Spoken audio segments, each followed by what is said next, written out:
For our third video here on the conclusion to the Lord's Prayer, we call the doxology, not something Jesus taught, but something that is throughout the scriptures offered up to God in a word of praise and concluding thoughts and speaking to God in prayer. I want to talk to you today a little bit about the word power.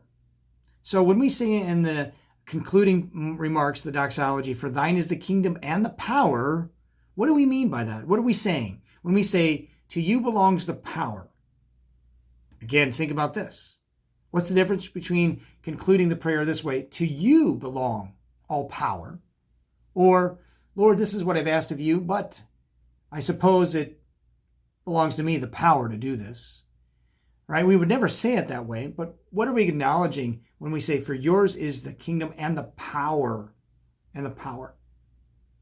Talk about that in regard to our requests. And we considered all the requests in the Lord's Prayer. So we asked for God to help us make his name holy.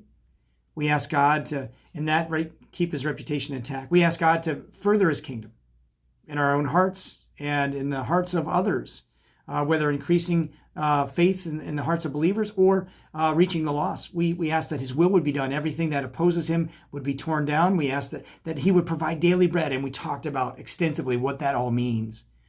Everything that we need and all that it entails. We ask for forgiveness of sins and this heart that will forgive others, just as God has forgiven us. We've asked for him to be strong for us, to lead us out of temptation, to deliver us from all evil, to translate us into the world to come.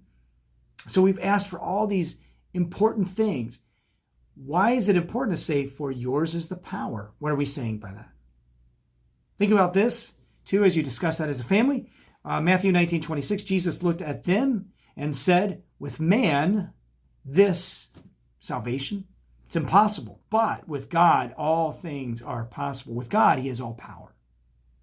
God's blessings on your discussion of what it means to say, for thine is the power.